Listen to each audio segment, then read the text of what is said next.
네, 대선 2달 후에, 그러니까 2017년 7월로 저와 함께 이제 가보시는 겁니다. 대선 2달 후니까요. 수상한 만남, 잘못된 만남, 뭐 이런 거 아니냐, 이런 겁니다. 그러니까 임동호라는 사람을 울산시장 선거에 출마하지 않게끔 하기 위해서 청와대가 뭐 자리 주려고 했던 거 아니냐, 이런 논란. 임동호는 오사카 총영사. 근데 청와대에서 너 고베 어때? 뭐 이런 소식. 근데 이것은 2018년 지난해 2월의 만남에서 이런 얘기가 나온 거 아니냐까지가 어제 상황. 오늘 들어가는 것은 2018년 2월 훨씬 전부터 총영사 자리에 대해서 임동호와 청와대가 대화를 했던 것 아니냐, 이런 겁니다. 자, 황수영 기자 어떤 내용입니까? 네, 어제 일단 7시간 반 넘게 임동호 전 최고위원이 검찰 조사를 받았잖아요. 그랬죠. 이제 이런 이야기를 한 겁니다. 말씀하신 대로 그러니까 2017년 7월 당시에 임종석 대통령 비서실장, 김경수 경남도지사, 한병도 정무수석과 사석에서 만나 총영사 자리에 대한 대화를 나눴다고 이야기를 한 건데요. 하하. 그런데 네. 경선 불출마를 전제로 자리 제안을 받은 건 아니다라고 선을 긋긴 했습니다. 그런데 7월이면 문재인 정부가 꾸려진 지 2달밖에 안 된 시점이기도 하잖아요. 예. 일단 임 전 최고는 논공행상 수준의 논의라고 주장을 하고 있습니다. 아하. 어제 검찰 출석에 앞서 심경을 밝혔는데요. 임동호 전 최고위원의 목소리부터 듣고 오시겠습니다. 제가 최고위 시절에 제 친구들이 청와대 공무원 친구도 있고 지역에서 고생 많이 했는데 자리에 가서 이런 게 어떻겠느냐 이런 있었죠. 최고위원 하면서 서울에서 친구들이 이제 자리를 만들어줬고 술자리에서 뭐 이런저런 저에 대한 걱정을 하는 친구들이 많기 때문에 이런저런 얘기가 있었죠. 임종석 실장도 있었고 우리 김경수 지사도 있었고 그 한병도 수석도 있었고 그때 가라고 한 사람은 그럼 누굽니까? 꼭 오사카를 가야 되겠느냐. 한명도 수석이 있겠죠. 다른 데도 있는데. 그래서 친구로서 얘기한 겁니다. 임동호 전 최고는 2017년 7월에 저렇게 이제 4인이 회동을 가졌다. 그러니까 임종석 당시 대통령 비서실장, 김경수 경남지사, 한병도 대통령 정무수석 비서관, 그리고 본인. 그런데 아까 이제 뭐 얘기하잖아요. 임종석, 김경수, 한병도와 총영사 자리에 대해서 얘기했어요. 근데 그때는요, 그냥 뭐 우리 친구, 프렌드니까 그냥 편하게 얘기한 겁니다. 라고 얘기했지만, 그래픽 좀 다시 한번 너무 성급하게 넘어갔습니다.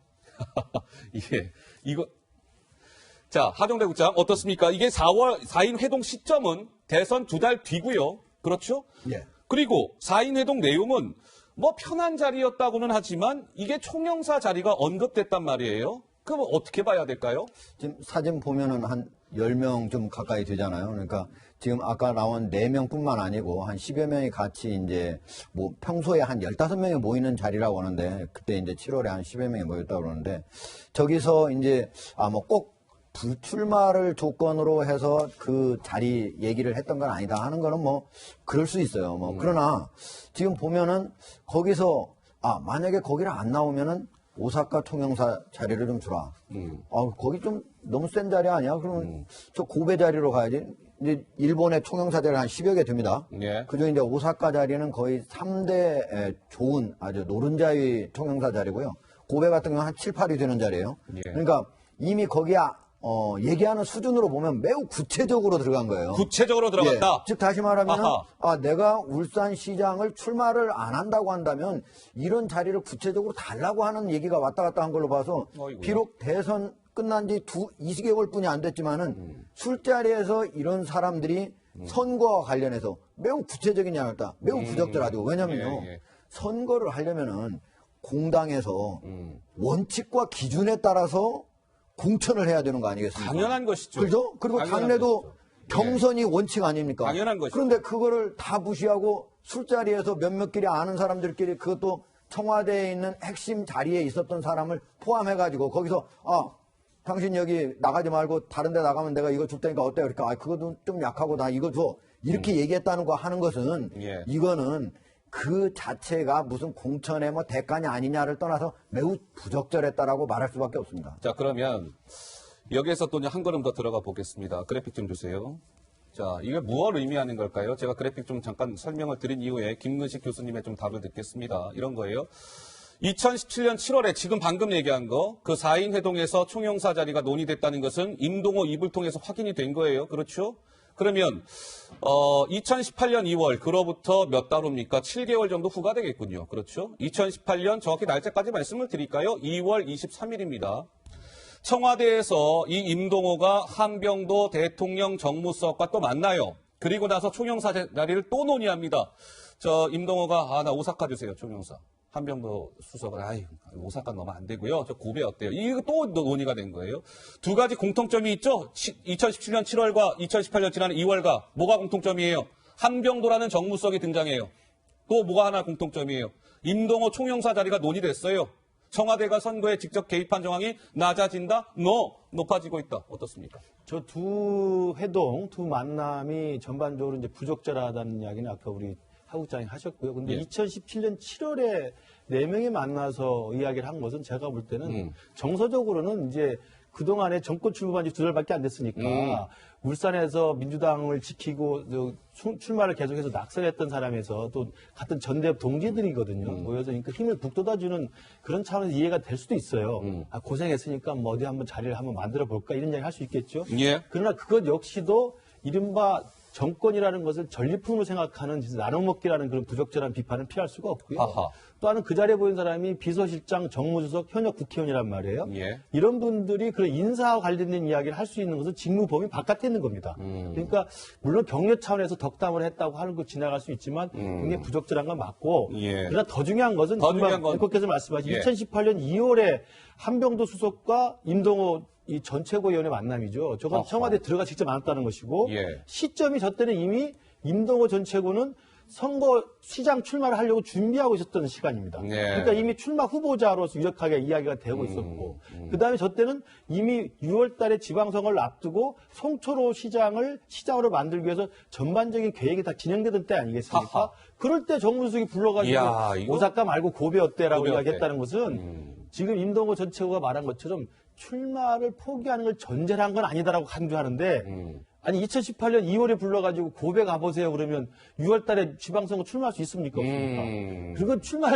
불출마를 전제하지 않아도 불출마가 전제되는 거죠. 예, 그러니까 예, 저는 예. 2017년 7월에 만나면 인간적으로 그건 충분히 그렇다 치고 치더라도 2018년 2월에 2월. 정무수석과 출마 유력한 후보자의 만남 속에서 고베 총영사나 오사카 총영사 논의했다는 것은 굉장한 엄중한 범죄 혐의가 있을 수 있다고 생각합니다. 자, 뭐 이제 한병도 정무수석이 오사카 총영사 말고 고베 어때 그랬는데 실제로 임동호 전 최고는 고베를 마셨습니다.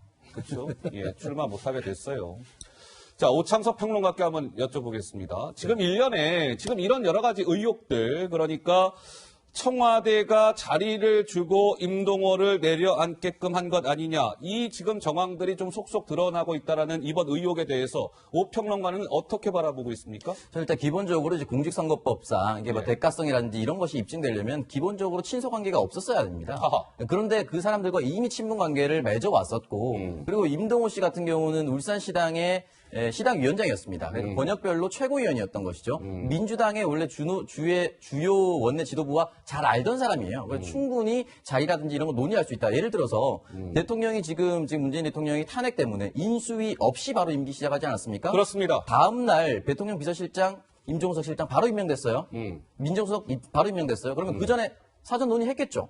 이런 자리에 대해서 친소 관계가 있고 나의 믿을 만한 사람에게 논의할 수 있는 건 전 충분히 일어날 수 있다. 다만 드루킹처럼 아무 친소 관계가 없는데 나를 위해서 무언가를 해주면은 대가성으로 지급하겠다. 이건 정말 문제가 되죠. 그래서 그건 지금 문제가 있어서 고소가 됐고 준비가 되고 있는 과정인데 임동호 씨 관련돼서는 저는 충분히 그렇게 할 수 있다라고 저는 생각을 하고 있고요. 예. 그리고 중요한 거는 여기에 대해서 주저앉힐 때라고 표현을 했는데 여기에 대해서 스스로가 포기를 했는지 진짜 청와대가 압박을 해서 포기를 했는지를 살펴봐야 되는데 알겠습니다. 지금 보면 윤호중 사무총장이 성장현 용산구청장에게 출마하지 마라. 본유에서 기사가 났어요. 당을 위해서. 예. 그렇게 충분히 논의할 수 있어요. 그렇기 때문에 후보가 사퇴하도록 얘기하는 것 역시 전 당 차원에서 또는 정부 차원에서 얘기할 수 있다고 봅니다. 알겠습니다. 자, 오평론가까지 얘기까지 들었고요. 그렇다면 실제로 이제 그런 것인가 이제 한번 좀 하나하나 좀 들어가 보고 좀 하나하나 짚어보고 하나하나 좀 따져보도록 하겠습니다. 황수영 기자, 청와대의 넘버 2가 누굽니까? 대통령 비서실장이에요. 당시에는 임종석 실장이었습니다. 넘버 2의 수상한 행보 무슨 얘기입니까? 네, 지금까지 이제 임동호 전 최고위원에 대해서 이야기를 나눠봤잖아요. 이제는 송철호 시장으로 다시 주목을 해봐야 할 것 같습니다. 오늘 한 보도에 따르면 이제 지방선거를 8개월 정도 앞둔 2017년 10월 11일, 저희 당시 송철호 변호사라고 좀 표현을 해야 될 것 같은데요. 예. 당시 울산시장 출마를 준비를 하고 있기는 했었습니다. 그런데 검찰은 이 시점에 송철호 당시 변호사가 청와대를 직접 방문해서 임종석 대통령 하하. 비서실장을 만난 정황을 확보했다. 이야. 이렇게 알려지고 있는 겁니다. 대선 5달로. 예. 저거를 이제 검찰이 확보했다. 지금 그렇게 전해지고 있는 거예요? 맞습니다. 알았어요. 자, 2017년 10월이면 대선 5달 후에 청와대에서 송철호 당시 변호사예요. 그냥 민간인입니다. 그 변호사가 청와대에 또 직접 들어가서 청와대의 넘버 2 임종석을 만났다. 아이고 이거 오타가 났군요. 예, 죄송합니다. 임종석입니다. 자, 그러면 김건식 교수님. 네. 자, 지금 어떤 거예요? 선거 2달 후, 대선 2달 후에 임종석, 김경수, 한명도, 임동호가 4인 회동 갖고 총영사 논의했어요. 대선 5달 후에는 송철호가 직접 또 청와대까지 들어가서 넘버 2랑 만난 거 아니냐라는 의혹까지 불거졌습니다. 이건 좀 어떻게 봐야 됩니까? 저 시점을 잘 주목해야 됩니다. 2017년 10월이면요. 예. 이미 언론에 보도가 됐습니다만 이미 예비 캠프가 이제 꾸려졌던 시점이고요. 그러니까 송철호 울산시장 후보를 위해서 그 예비 캠프 핵심이 바로 지금 송병기 부시장이었습니다. 예. 그래서 송철호, 송병기 두 분이 2017년 10월경에 청와대로 와가지고 당시 균형발전 비서관실에 예. 선임 행정관을 만나서 식사를 하면서 장환석. 공공병원에 대한 이야기를 했다는 거 아니겠습니까? 예. 그래서 이제 그 부분에 대한 것들을 선임 행정관은 변명을 하긴 했습니다만 누가 봐도 적절치 못하고 오히려 울산시장 후보가 됐을 때 김기현 시장보다 훨씬 차별화되고 김기현 시장보다 훨씬 더 인센티브가 많은 공약을 논의했다는 우려가 있는데 그 비슷한 시점에 지금 만났다는 거 아닙니까? 그렇다면 앵커께서 말씀하신 것처럼 저 당시에는 공식 후보가 아니었어요. 예. 그러나 예비 캠프를 꾸렸던 시점이니까 이제 선거를 준비하고 있는 시점이었는데 임종석 실장과 만났다는 게 지금 입증이 된다면 그 뒤에 이틀 뒤에 이제 송병기 부시장의 업무 수첩에 그런 내용이 나오잖아요. 예. 임종석 비서실장이 대통령의 뜻을 전달하는 내용이 이제 문건에 이제 기록이 돼 있다는 겁니다. 그러면 만난 게 확인이 돼 있고 이틀 뒤에 업무 수첩에 비서실장이 VIP의 뜻이라고 하면서 출마를 요청하는 내용들이 업무 수첩에 있다고 한다면 업무 수첩의 내용이 상당히 신빙성이 있구라는 이야기가 하나 나오는 거고요. 아하. 두 번째는 이미 선거에 나가기 위해서 다른 유력 후보들이 선거에 지금 개입하고 출마하기 준비하고 있는데 청와대 당시 비서실장의 송철호라고 하는 아직 확정되지 않은 사람을 만나가지고 대통령 뜻이라고 전달하는 것은 선거에 상당히 오래전부터 개입하려는 정황으로 충분히 의심하기엔 충분하죠. 제가 궁금해갖고 하나 여쭤보고 싶은데 좀 전 그 그래픽 수정이 됐으면 다시 좀 넣어주세요. 예. 됐습니까? 예, 보시죠. 자, 이거예요. 제가 궁금한 것은, 문건 확보 저건 또 물론 중요하지만 그 다음 문장. 당시에는 송철호라는 사람이 어떤 상황이었느냐면은 후보도 아니었고요. 그냥 민간인이었어요. 민간인. 송철호 변호사였던 거예요. 송철호 변호사. 송철호 후보도 아니에요. 송철호 변호사. 그냥 민간인 신분. 그런데 당시엔 청와대와 공식적 연결고리가 없는데 청와대에 송철호가 직접 들어가서 넘버 2를 만났다. 이거 있을 수 있는 얘기입니까? 하정대 국장? 그러니까 흔히 있는 그게 얘기입니까? 어떻게 해석을 하면은 좀 이해가 되냐면요. 예. 지금 일개 변호사를 대통령 비서실장이 얼마나 바쁜 자리입니까? 그러니까요. 그런데 가서 이제 만났잖아요. 예. 그러면 그리고 그 자리에서 대통령 비서실장은 대통령의 뜻이라면서 뭘 전해요? 직접 좀 이번에 울산시장으로 출마를 좀 했으면 좋겠다. 이게 원래 이제 10월 13일 날 이틀 뒤에 송병기 울산시의 경제부시장 그 메모에 있었던 거거든요. 그게 전화로 했는지 만나서 했는지 몰랐는데 이번에 드디어 보니까 아하. 11일 날 이틀 전에 직접 청와대에 가서 만난 사실이 확인된 거예요. 그러니까 만나서 전한 거죠. VIP가 내가 여러 번 송철호 시장한테 국회의원도 5번이나 나오라고 그다음에 또 울산시장도 3번이나 나오라고 해서 결국 8번을 떨어진 거 아닙니까? 8전 9기. 예. 그러니까 얼마나 미안해. 다시 나오라고 하면 또 떨어질지 모르는데 왜냐면은 이때만 하더라도 사실은 2018년 6월 지방선거에서 울산시장을 송철호 시장이 당선되리라고 아무도 생각 안 했어요. 심지어 2018년 2월. 그러니까 예. 이거 4개월 뒤인 그때 지역 언론에서 여론조사를 했을 때 다 송철호 지금 현재 울산시장은요. 김기현 당시 시장보다 대부분 한 절반 정도. 심지어 더블 스코어? 절반이야. 예, 더블 더블 스코어? 스코어가 안 되더라도 15% 이상 차이가 났어요. 그랬었어요? 심지어 뭐 김기현 시장 말고 보수 후보가 누가 나오더라도 대부분이 진보 측에서는 연합을 해도 진다라는 그런 정도의 여론조사에서. 그러니까 다시 나오라고 한다면 또 질 텐데 얼마나 미안합니까? 그게 이건- 면목 없음 그런 걸로 표현된 그렇죠. 거군요. 면목이 없죠. 다시 나오면- 실장이 요청. 그렇죠. 그죠? 그러니까 실장한테 좀 한번 좀 다시 이번에 좀 이해가 나와달라. 되네, 이해가 그러니까 얼마나 이번에는 나오게 하면서 또 떨어지면 안 되니까 했겠습니까? 지금 여러 곳에서 왜 이 얘기가 나오고 청와대 그리고 당에서 단독 공천해도 가고 그리고 여러 뭐 환경부 장관 그리고 행안부 장관 왜 조직적으로 움직였는가 네. 하는 거를 보면은 대통령의 이런 의사가 전달된 다음부터라고 하는 것이 왜 그런 대통령의 의중이 없었다면 과연 네. 됐을까 하는 것들이 의문이었는데 그게 알겠습니다. 해석이 되는 겁니다 이제. 저희가요, 이게 생각을 하면 되는 건데요. 이런 겁니다. 아까 김 교수님, 하종대 국장님 말씀 중에 잠깐 말씀을 하셨는데, 임종석, 그러면 그 당시에 2017년 10월 11일 날 송철호랑 만나서 무슨 얘기 했을까? 유추가 가능한 거예요. 왠지 아세요? 송병기 수첩이 있었기 때문에. 뭐냐면, 송병기, 그러니까 앞에 10월 11일은 지금 그 검찰이 파악했다는 거 전해드렸죠. 2017년 10월 13일 송병기 수첩에 무슨 내용이 있었어요? VIP가 직접 후보 출마 요청 부담으로 아까 면목 없은 그거예요. 하 국장님 말씀하신. 그래서 임종석 실장이 요청. 이거 적혀져 있었죠. 그리고 A는 땡땡 발전으로 보내고 임동호는 자리 요구하고 있어요. 이것도 2017년 10월 13일 송병기 수첩에 나와요. 그러면 저 10월 13일 수첩 내용이 적히기 이틀 전에 임종석과 송철호 만남에서는 이런 얘기가 오가지 않았을까? 이거예요. 대통령이 송철호 출마 원한다는 사실이 컨펌이 되는 거예요. 확인이 되는 것이고. 또 두 번째, 당내 경장자에게 자리를 주고 송철호 단독 체제를 하는 방안을 이미 2017년 10월부터 송철호와 청와대 측 간에 합의하고 뭔가 얘기를 한 거 아닐까? 뭐 이제 이런 의심이 드는 것이죠. 자, 그러면 한 걸음 더 들어가겠습니다. 임종석 대통령 비서실장이 지난 1월에 한 이야기가 있습니다. 그 목소리 듣고요. 계속 토크 진행해 보도록 하겠습니다. 확인해 보시죠.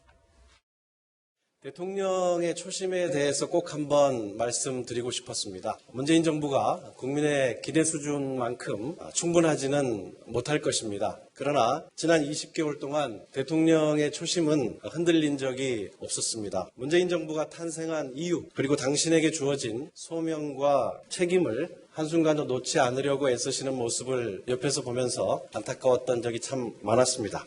올해는 안팎으로 더 큰 시련과 도전이 예상됩니다. 대통령께서 더 힘을 내서 국민과 함께 헤쳐가실 수 있도록 많은 응원 부탁드립니다. 네, 임종석 실장이 이제 대통령 비서실장 그만하겠습니다라고 하면서 이제 마지막 날 청와대에서 한 이야기였습니다. 자, 그런데 임종석 이름이 이번 이 지금 의혹에서요 여러 번 등장합니다. 2017년 7월에 임동호랑 총영사 논의 오간 그 4인 회동에 임종석이 참석했다는 거 지금 계속 말씀 나눴죠. 임종석, 김경수, 한병도, 임동호 그 참석한 거. 그리고 2017년 10월 11일에 지금 송철호가 청와대 들어가서 임종석 만난 거 아니냐 지금 금방 얘기했죠. 또 한 번 나옵니다. 지난해 2월 23일 임동호 자리 제안을 최종 거부하자 임종석 대통령 비서실장이 임 최고한테 전화했다는 거예요. 미안하게 됐소이다. 임종석 남박2의 잦은 등장. 송철호가 누구길래? 오평론가는 어떻게 생각하세요? 일단 기본적으로 이제 송철호 현 시장과 문재인 대통령의 인연은 굉장히 오래전부터 거슬러 올라갑니다. 예. 팔전국이라고 얘기를 하셨는데 그 팔전을 시작할 때부터 사실은 부산엔 노무현이 있고 울산엔 송철호가 있다 이렇게 얘기할 정도로 굉장히 오래된 친분 관계가 있기 때문에 그리고 또 대선 때도 여러 차례 도와줬습니다. 그렇기 때문에 친분 관계는 충분히 형성되어 있을 수가 있다고 생각하고 그리고 아까 전에 이제 민간인 신분으로 청와대에 들어갔다. 이것이 문제다라고 했는데 물론 그렇게 생각해서 문제라고 생각할 수도 있지만 저는 반대로 생각합니다. 반대로 어떻게 해요? 후보가 됐는데 청와대 들어가면 더 문제죠. 후보가 됐는데 청와대 들어가면 정말로 이상해요. 그건 오히려 더 문제고. 그렇죠. 민간인 신분은 전 누구나 들어갈 수 있는 겁니다. 그리고 국민에게 개방한다고 얘기했고요. 송철호 씨뿐만이 아니라 그 당시에 많은 민간인들이 교류를 했어요. 그리고 그거는 가릴 수가 없습니다. 그리고 왜냐하면 청와대에는 출입 기록을 다 하기 때문에 다 남아있어요. 근데 그렇게 드러내놓고 출입 기록이 남아있는 상황에서도 뭔가 자리 제한을 주고받았다라는 건 정말 어려운 유추라고 저는 생각을 합니다. 그런데 임평론가께 이 질문을 하겠습니다. 아까 무슨 얘기했을까? 그 그래픽 있습니까 혹시? 네. 그거 좀 다시 한번 줘보세요. 오평론가 참. 오평론가의 말씀은 이런 것 같아요. 후보 때 들어갔으면 문제지만 오히려 뭐 후보도 아닌 시절에 청와대 들어가서 얘기한 게 뭐 그 자체 가지고 뭐라고 할 수 없는 거 아니냐. 지금 이런 네네. 얘기인 거죠. 그러면 아까 제가요. 자, 그러면 10월 11일 날 저 때 저 두 사람이 만나서 무슨 얘기를 했는지는 우리는 100% 단언할 수는 없어요. 다만 지금 저 밑에 예상 대화 내용 아까 제가 말씀을 드렸잖아요. 자, 들어가서 송초로가 임종석 넘버 2와 저런 내용을 상의하지 않겠느냐는 지금 합리적 의심이 나오는데 저런 거 상의한 것도 괜찮은 겁니까? 저런 걸 상의했다는 건 잘못된 거겠죠. 근데 사실은 저는 예상 대화 내용이기 때문에 단정 지을 수 없다고 생각하고 물론 그렇지만. 그리고 송병기 부시장의 저 수첩은 본인이 직접 공개한 게 아닙니다. 검찰 조사 중에 나왔던 건데 이 계속 피의사실 공표가 이렇게 자연스럽게 저 나오는지 좀 이해가 되진 않아요. 그리고 단정 짓는 보도도 계속해서 나오고 있습니다. 아하. 만약에 이 재판 결과 아무것도 나오지 않고 송병기 부시장의 소설이라든지 본인의 의중이었다라면은 이 모든 사실이 지금 허위 사실이 될 수도 있는 부분입니다. 그렇기 때문에 저는 함부로 단정 짓지 말자라는 의미에서 전달드린 것이지 예. 그런 논의를 해도 된다라는 입장으로 얘기를 드린 건 아닙니다. 알겠습니다. 잘 들었습니다. 그러니까 예. 임종석 김 당시 교수님. 청와대 비서실장인데 임동호 전 최고와는 굉장히 막역한 사이예요.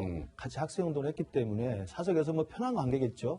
그래서 얼마든지 만날 수 있는데 청와대 비서실장이 예상되는 선거에 후보자를 나와달라고 이야기한다든지 아하. 또 후보자와 관련돼 가지고 이러이러한 자리를 이야기한다든지 그다음에 후보자와 관련돼서 공천 후보자 중에 한 명이 임동호 최고가 결국 고배 총영사를 받지 않으니까 미안하다고 전화를 했다든지 이런 식의 이야기는 굉장히 부적절한 처시이죠. 부적절한 처시입니다. 우리 저 오평론가 말대로 정확히 본다면 선거에 당이 개입하는 건 당연한 거예요.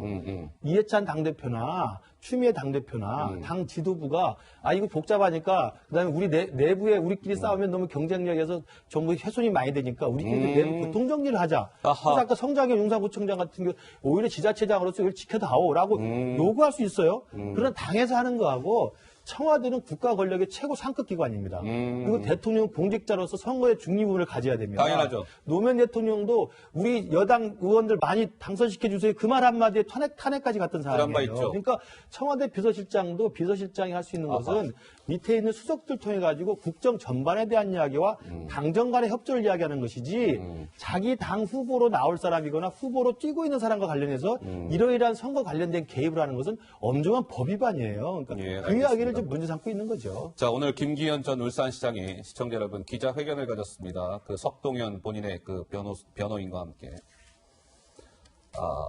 김기현 전 실장 목소리를 들려드릴 건데, 이게 좀 어떻게 보면, 물론 김기현 전 시장의 주장이기는 합니다만 굉장히 의미심장한 증언을 오늘 김 전 시장이 했습니다. 일각에 지금 송초로 단독 공천을 주기 위해서 뭐 청와대가 움직인 거 아니냐 지금 이런 의혹인 거잖아요. 실제로 지난해 4월 송초로는 단독 공천을 받고 아하 이런 것 때문 아니었을까라는 취지의 김 전 시장의 증언입니다. 자, 황수영 기자 어떤 내용입니까? 네, 뭐 앞서 말씀하시는 것처럼 사실 송병기 부시장이 수첩을 본 사람은 아직까지 뭐 김기현 전 시장, 임동호 전 최고 정도밖에 없을 텐데요. 예. 김기현 전 시장 오늘 오전 기자회견을 열고 이런 얘기를 했습니다. 송초로 후보자가 당내 경선에서 어려울 수 있다. 뭐 이런 취지의 메모를 수첩 속에서 봤다는 건데요. 그래요? 김 전 시장의 목소리 듣고 오시겠습니다.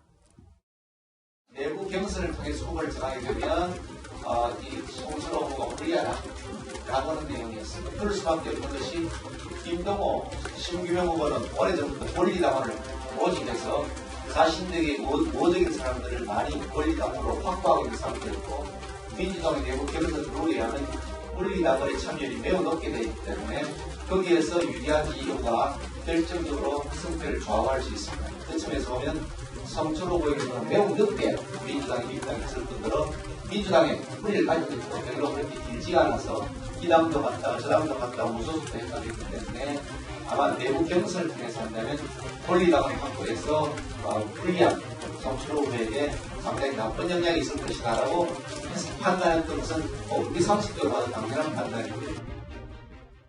그러니까 송병기 수첩 속에는 자 송초로라는 사람을 민주당 울산시장 후보 경선에 붙이면 송초로가 안 될 것 같다. 이런 내용이 송병기 수첩에 있었다는 거예요. 경선 붙이면 송초로가 떨어질 것 같다 이거예요. 임동호가 되거나 그 신 변호사가 되거나 그럴 것 같으니까 청와대가 아하 안 되겠다 싶어가지고 이 송철호 단독 공천을 위해서 움직였고 실제로 송철호가 단독 공천된 거 아니겠습니까? 라는 게 김 전 시장의 주장인데요. 박 국장 어떻습니까? 예, 그게 이제 바로 송병기 울산시 경제부시장의 업무 일지에 나와 있던 그렇다는 내용이죠. 거예요. 근데 왜 그랬냐면요. 예. 당시에 이제 울산시 같은 경우에 3명의 후보가 아주 유력 후보였습니다. 송철호 시장이 있고요. 송철호. 예. 그 다음에 이제 그 변호사 중에 심규명 변호사라고 있습니다. 심규명 변호사. 그리고 지금 이제 자주 나왔던 임동호 예. 전 민주당 이제 최고위원이 있었죠. 이 세 사람이 있었는데 여론조사로 하면 일반인들한테 알려지기로는 송철호 현 울산시장이 가장 많이 알려져 있었어요.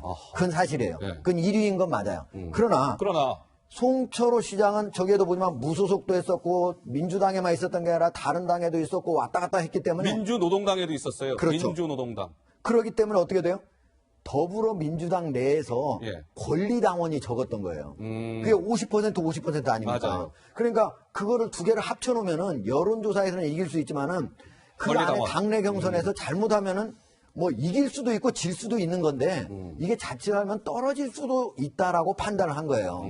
게다가 이제 하다 보면 어떻게 되겠습니까? 하다 보면은 이합 집산이 이루어지는데 만약에 여기 떨어진 두 사람이 서로 같이 해가지고 하나 단위로 한다든지 이렇게 되면은 또 달라지잖아요. 완전히 판도가 달라지네요. 그렇죠, 원래 그렇죠. 생각을 전혀 관철할 수 없게 되니까 아예 그러면 그 두 사람은 주저앉히지 다른 자리를 좀 주면 어떻겠느냐 해서 한 사람은 오사카 총영산 아니면 일본의 뭐 고베 총영산 고베. 그쪽으로 주자고 한 예, 얘기가 예. 나왔던 거고 또 다른 한 사람은 뭐 땡땡 발전. 예, 그게 이제 한전이 6개로 나눈 것 중에 바로 이제 예. 한국 동서발전이라고 하는데 거기나 아니면 울산 한만공사 사장을 주면 어떻겠느냐 하는 얘기가 나왔던 거죠. 대충 그림이 그려지시죠? 물론 이게 확인된 건 뭐 이렇게 단정할 수는 없으나 경선 붙이면 송철호가 떨어질 것 같으니까 그 당내의 유력 경쟁자 2명이 임동호, 심규명 변호사였는데 한 사람은 고배 보내고 한 사람은 무슨 발전해서 취직시켜주려고 했던 거 아니냐 이런 겁니다. 자 그러면 그 다음 그래픽 좀 주시죠. 이번엔 임동호 동생 얘기 좀 해보겠습니다. 오늘 또 이런 얘기가 나왔어요. 임동호 동생의 수상한 공공기관행, 공공기관 취직하기 어렵습니다. 정말 어려워요. 근데 임동호 동생이요.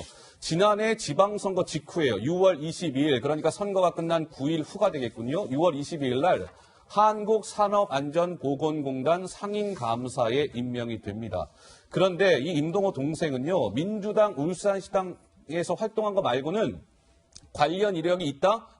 전무했대요. 그러니까 지역에서는 이런 얘기가 파다했다는 거예요. 임동호가 경선 불출마 조건으로 그의 친동생이 보훈 인사로 공공기관 그 어렵다는 상임감사에 임명된 거 아닙니까? 라는 얘기인데요. 오평론가는 어떻게 또 과도한 억측이라고 보세요? 어떻습니까? 일단 기본적으로 상임감사라는 자리가 원래 그 해당되는 전문 분야가 아니더라도 갈 수 있는 자리고요. 상임감사라는 자리가 사실 굉장히 공공기관마다 많고 다 있어야 되고 둬야 됩니다. 그 이유는 외부인을 둬서 공정한 판단을 하기 위해서 그리고 내부인의 짬짬이나 이런 것들을 막기 위해서 외부 인사를 하거든요. 그렇기 때문에 단순히 외부 인사가 같다, 또 전문 분야가 아니었다라는 것만으로 비판하기 좀 어려울 거라고 저는 생각합니다. 근데 오평론가 우리 상식적으로 한번 생각해. 다음 전 그래픽 다시 한번 줘보세요.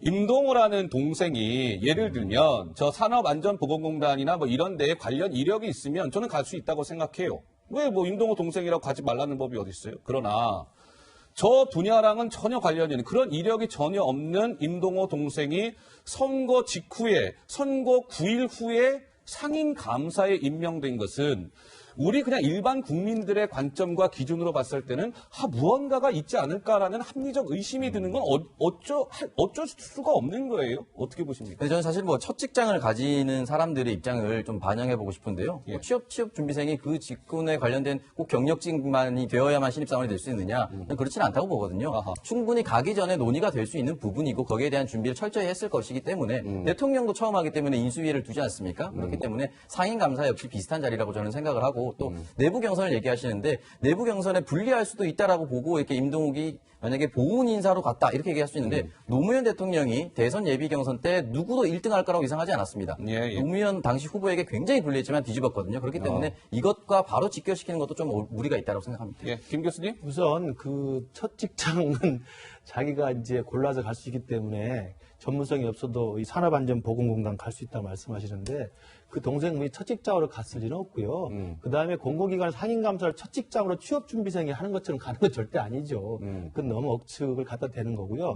또 하나는 지금 어제 차관 발표했던 문체부 차관으로 최윤희 수영 선수 나왔지만 예. 논란이 많았잖아요. 그랬죠. 그래도 불구하고 최윤희 수영 선수는 그래도 수영을 했던 체육계 인사라는 거라도 있지 않습니까?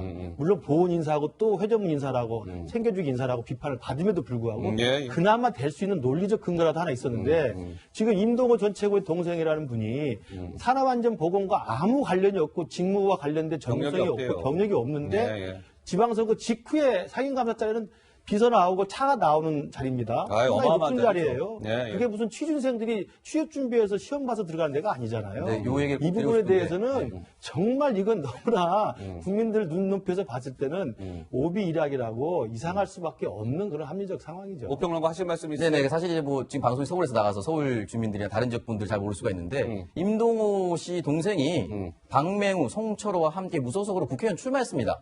산업도시 울산이고요. 공약에 산업안전보건법과 관련된 것이 있어요. 완전히 무관하다고 보기는 어렵습니다. 그렇기 때문에. 알겠습니다. 그럼 이쯤 하죠. 그러면 이제 송병기 수첩이 왜 이제 스모킹건으로 떠올랐다 뭐 이런 관측이 많은데 황수영 기자, 송병기 수첩에 적힌 내용대로 다 실현됐다? 이건 무슨 얘기입니까? 네, 사실 저희가 이런 논의를 하는 가장 중요한 이유는 송철호 시장이 당선되는데 청와대가 역할을 했느냐 안 했느냐 그거를 밝히는 거잖아요. 그렇죠. 그래서 저희가 청와대 회의를 마치고 온 바로 다음 날인 2017년 10월 13일 송병기 부시장 메모에 좀 집중을 해보겠습니다. 집중해봅시다. 봅시다. 일단 출마 관련해서는요. 울산시장 출마와 관련해서는 VIP, 그러니까 문재인 대통령이 출마를 원하고 있지만 면목이 없어서 임종석 비서실장이 요청을 한다 이렇게 써 있었잖아요. 그랬죠. 그리고 또 공천 관련해서는 다른 경쟁자들을 뭐 공기업이나 다른 자리로 보내는 듯한 일종의 뭐 후보자 정리 내용하는 것들이 담겨 있었습니다. 그랬죠. 그리고 공약 관련해서는 뭐 이렇게 여러 가지 자세한 문구들이 담겨 있다 이렇게 알려지고 있죠. 예. 이제 결과를 좀 살펴보겠습니다. 실제로 어땠어요? 뭐 다시는 울산에 출마하지 않겠다며 이사까지 갔지 않았습니까? 그랬죠. 이제 송철호 시장 다시 울산시장에 출마를 했습니다. 예. 그리고 당내 경선 없이 지난해 4월 민주당에서 단독 공천을 받았죠. 예. 또 외곽순환도로 등 주요 공약들 지난 1월에 예타면제 대상에 선정되면서 모두 성사가 됐습니다. 예. 뭐 그대로 이뤄진 셈이다. 이런 이야기가 나오는 이유입니다. 자, 임동호 전 최고도 어제 저 비슷한 얘기를 한 바 있습니다. 직접 임동호 전 최고의 목소리로 확인해보고 돌아오실까요? 임동호라는 사람을 제거해야 된다. 신문에도 나오던 뉴스에도 나오던데 당청의 힘을 빌려서 임동호를 정리해야 된다. 뭐 이런 표현이 수첩에 적혀 있더라고요. 깜짝 놀랐습니다. 송병기 부시장의 수첩에 딱 기록되어 있는 대로 그대로 딱 그대로 진행이 됐다면 사실은 문제 소재 있지 않을까. 어떻게 보면 민주당 같은 편이에요, 임동호 전 최고는. 근데 송병기 수첩대로 진행됐으면 그거 문제 있는 거 아닙니까를 임동호 전 최고가 본인 입으로 직접 합니다. 황수영 기자가 설명 잘해줬는데요. 2017년 10월 13일 송병기 메모에 송철호 출마와 관련된 내용, 공천과 관련된 내용, 공약과 관련된 내용이 이러하게 써 있었는데 어때요? 다 100% 성공률이에요. 우연일까요? 말이 안 되죠, 사실. 허허. 저게 이제 보면은 사실은 이제 출마야 뭐 누가 권유하는 거야 뭐 그게 상관없죠. 뭐 누가 권유하는 거야. 뭐 대통령이 권유했던 뭐 자기 자신이 나가려고 했던. 그런데 이제 송철호 울산시장이 아주 특이한데요. 특이하다. 8번 이제 출마를 했다. 8전 9기다 하니까 보통 사람은 어떻게 생각하면 야, 저분 진짜 정치하고 싶었는가 보다. 이렇게 생각하기 그렇게 시작해요. 생각하기 그잖아요. 쉽죠. 1992년부터 국회의원 선거에 나오기 시작했어요. 그러니까요. 근데 8전 실제로는 어떤 분이에요? 거의 나오려고를 한 번도 안 했어요. 주위 사람들이 좀 나와주십시오. 왜? 울산에서 더불어민주당 나오면 됩니까? 안 되잖아요. 안 될 가능성이 크니까. 안 되니까 옆에서 계속 좀 나와달라. 마치 노무현 대통령이 국회의원 시절에 종로에서 나와가지고 떨어지고 계속 했던 거하고 부산에서 나와서 떨어지고 했던 거하고 비슷한 거예요. 그러니까 계속적으로 해가지고 떨어지고 하니까 대통령도 미안했던 거고. 그러니까 출마 자체를 뭐 대통령이 이제 한 거는 그렇지만 봐봐요. 공천을 하면서 이게 당에서 해야 될 일이잖아요. 당에서 해야 될 일이죠. 예, 당연히. 당에서 해야 될 일인데 당에서 하는데 어떻게 거기에 거기 있는 후보자 같이 일했던 캠프에 있는 사람이 누구한테는 뭐 주고 이게 가능합니까? 불가능한 일이죠. 이건 적어도 이거를 줄 수 있는 사람이 상호 협의한 다음에 다 가능한 얘기죠. 그죠? 심지어 공약도 봐요. 공공병원 이거 그전에 산재모 병원이라고 했습니다. 산재모 병원. 울산이면은 여야를 막론하고 누구나 공약을 했던 사안이에요. 예, 근데 예. 공공병원 조기검토 필요 이거 왜 나오느냐? 산재모 병원으로 원래 송철호 시장 같은 경우에는 처음에는 산재모 병원 하려고 갔어요. 근데 거기에서 청와대에서 가서 보니까 균형발전 비서관에 거기는 장모 선임 장완석 행정관이 행정관이요? 예, 나 이제 이거 이름 얘기해도 나왔어요. 됩니까? 예, 예. 그 장완석 선임 행정관이 그거 그 전에 박근혜 대통령 그 공약이었으니까 그거 빼고 공공병원을 해라. 산재모 병원하고 공공병원 뭐가 차이가 있냐면 예. 산재모는 산재 환자들만 들어가는 자리고요. 공공병원은 약간의 이제 뭐 예를 들면 말 그대로 장애인이라든지 공공병원인 거죠. 아니면 좀 예, 예. 서민들 좀 못 사는 사람들 예. 가서 치료받을 수 있는 병원이 좀 더 넓어지는 거죠. 그러니까요. 자, 예. 그러면 바꿨다면 이게 그대로 공공병원으로 가야 됐을 거 아닙니까? 예. 근데 결국은 마지막에 예타 면제될 때 어떻게 됐어요? 어떻게 됐어요? 산재 전문 공공병원으로 나왔습니다. 약간 섞였네요. 김기현 거랑. 예, 결국은 아하. 산재 전문이 안 되면은 다른 데서 왜 야. 여기만 공공병원 주니 이런 얘기 나오고 그게 안 될 것 같으니까 결국은 같이 섞은 거죠. 아이쿠야. 그런 거 보면은 예. 이런 것들 공약 자체도 자기가 만든 게 아니고 청와대에서 더 적극적으로 오히려 주도적으로 만든 거지 않습니까? 예, 예. 이런 일들이 보통 사람이 어떻게 일어나겠습니까? 알겠습니다. 자, 그러면 지금은 이제 이 송철호 당선을 위해서 청와대가 개입한 거 아니냐 이런 의혹인데 정작 그럼 청와대는 어떠한 반응들을 내놓고 있을까요? 자, 황수영 기자 어떻습니까? 네, 사실 뭐 저희도 이렇게 매일 다루고 있고 언론에서도 매일 청와대 선거 개입 의혹 관련 보도들이 나오고 있다 보니까 청와대도 가만히 있지는 않았습니다. 안 가만히 있었어요? 윤도한 국민소통수석 서면을 통해서 김기현 전 시장 비위 문건에 청와대가 새로운 내용을 추가했다는 건 허위 조작 보도라고 굉장히 강하게 비판을 했는데요. 예. 특정 언론사 이름까지 거론하면서 다른 언론사들에 대해서는 허위 보도를 베껴서 의혹을 베껴서? 확산시키고 있다 이렇게 지적을 이야, 했습니다. 이거- 이제 그러면서 기자들에게 조언도 했는데요. 단독이라는 이름의 독이 든 사과를 고민 없이 받지 말라 이렇게 이야기를 한 건데요. 예. 사실 뭐 기자들도 묻고 싶은 게 많고 궁금한 점도 많을 거잖아요. 많죠. 근데 하지만 이번에도 서면 브리핑이었기 때문에 서면으로만 질문과 내보내요? 대답은 없었습니다. 자, 윤도한 대통령 국민소통 수석 비서관은 시청자 여러분들 다들 알고 계시겠지만 기자 출신입니다. 기자 출신의 국민소통 수석 비서관이 뭐 허위 조작 보도입니다. 언론들이 베껴서 지금 보도하고 있어서요. 다 의혹을 확산시키고 있습니다. 단독이라는 이름의 독이 든 사과를 그냥 개념 없이 받지들 마세요. 받아서 쓰지 말라 뭐 이런 거예요. 자, 근데 이번에도 역시 서면으로만 그냥 띵 내고 기자들과의 질의응답은 없었습니다. 청와대가 하고 싶은 말만 저렇게 하는 겁니까? 라는 비판이 나오는데요. 당장 어떻습니까? 우선 저 윤도한 국민소통수석이 이제 기자 출신이고요. 예. 그리고 이제 또 재밌는 게 어제인가요? 그 한국당의 미디어 특위위원장인 박성중 의원이 나와가지고 또 모 방송사가 자유한국당에 일방적으로 너무 왜곡 보도한다고 그래서 취재 거부를 하겠다는 이야기까지 했거든요. 그래서 예. 많은 사람이 비판을 했어요. 어떻게 정당이 저럴 수 있는 이야기를 하는데 예. 청와대는 제가 볼 때 지금 상황에서 가장 적절한 그 대응은 검찰 수사 중이니 지켜보겠다라고 하면 되는 겁니다. 그리고 지금 관련된 하명 수사부터 시작해 선거 개입 의혹과 관련해서는 청와대가 지금 핵심 의혹의 당사자로 지금 들어와 있는데 네. 의혹의 당사자와 수사에 관련 당사자들이 지금 거기 안에 질비하게 있는데 거기서 청와대가 언론사를 상대로 이렇게 싸우는 것 자체가 제가 볼 때 청와대답지 못한 것이고요. 예. 두 번째로는 거기에 나왔던 이야기가 무슨 베껴 쓰고 있다 아니면 근거 없는 것이다 독이 든 사과 이야기하는데 네. 간단합니다. 만약에 정말 정면으로 대응하고 싶으면 보도자료 내서 문자 보내지 말고 기자 브리핑을 해서 기자들 모아놓고 그 두 개 문건을 공개하면 되는 겁니다. 그렇지 않습니까? 예. 본래 애초 제보자가 작성해서 보냈다는 문건하고 그걸 바탕해서 당시 청와대 민정비서관실에 있던 문무행정관이 작성했다는 울산경찰 측에 보낸 하달시킨 그 보고서를 두 개 보여주면 되는 거 아니에요? 그럼 답이 나오는 거예요? 이 두 개가 너무 똑같은 거다. 왜 깔끔하게 다르다고 답이- 이야기를 하느냐. 정리가 되는 건데. 추가 첨삭한 거 없다라고 이야기를 하든가. 그것도 아니면 조용히 있든가. 저는 그게 청와대의 지금 올바른 대응이지. 사사건건이 나와가지고 저렇게 대응하면서 계속 논란을 키우고. 근데 대응해봤자 그 다음 결론 나오면 계속 또 청와대 대응에 계속 스텝이 꼬여요. 예. 저는 그러면서 보면 청와대가 굉장히 좀 비정상적으로 이 시스템이 돌아가든가 아니면 너무 좀 감정적으로 대응하고 있지 않는가 생각이 듭니다. 알겠습니다.